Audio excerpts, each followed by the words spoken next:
In today's episode, we're going to talk about Samsung's latest phone, the Samsung Galaxy A16 5th generation. We'll go over everything you need to know about the phone's specs, check out how it handles gaming, and I'll also let you know the price. So, if you're curious about all the details, stick around till the end of the video. And hey, don't forget to hit that like button and subscribe to the channel so you don't miss any updates on the latest Android stuff.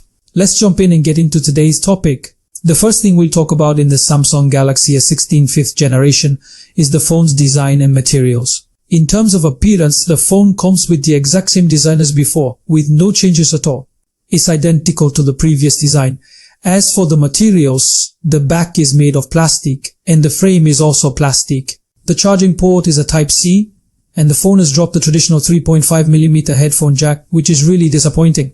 I don't understand why Samsung decided to remove it, especially since it was present in previous generations, but this year, the company decided to leave it out of the A16 5th generation. The phone also supports dual SIM cards of the 5th generation type and an external memory card, but if you insert the external memory card, you'll have to give up one of the SIM cards. The phone is splash and dust resistant with an IP54 rating, which is a good feature in the A16 5th generation, as it wasn't available in the previous generation. As for the weight of the phone, it's 200 grams. The second thing we'll talk about is the phone's display. The phone comes with a Super AMOLED screen measuring 6.7 inches with Full HD Plus quality and a 90% Hz refresh rate. The screen brightness reaches up to 800 nits under sunlight and the screen-to-body ratio is around 87%.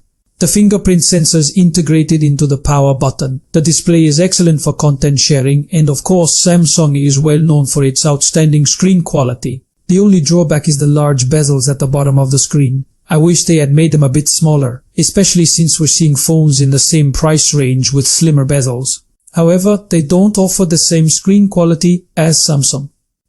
The third thing we'll talk about is the phone's performance and processor. There will be two versions of the phone, one with a MediaTek Dimensity 6300 processor built on a 6nm architecture, and another with an Exynos 1330 processor built on a 5nm architecture. Not all countries will get both versions, each country will receive only one version. The difference between the two processors is minimal in terms of performance, as both will provide similar performance and stability. Both can run PUBG at 40 frames per second without any issues.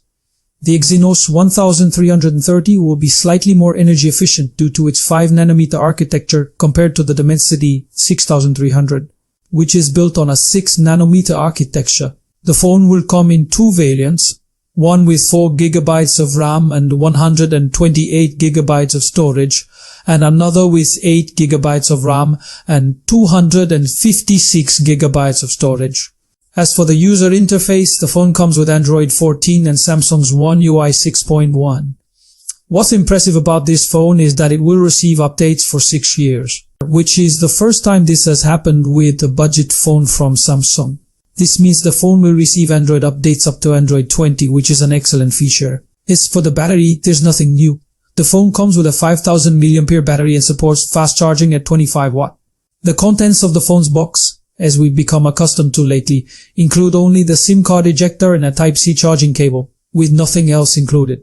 Now let's talk about the phone's cameras. As usual, Samsung provides excellent cameras in this category, and the photography will give you outstanding results, especially during the day, capturing excellent details and colors.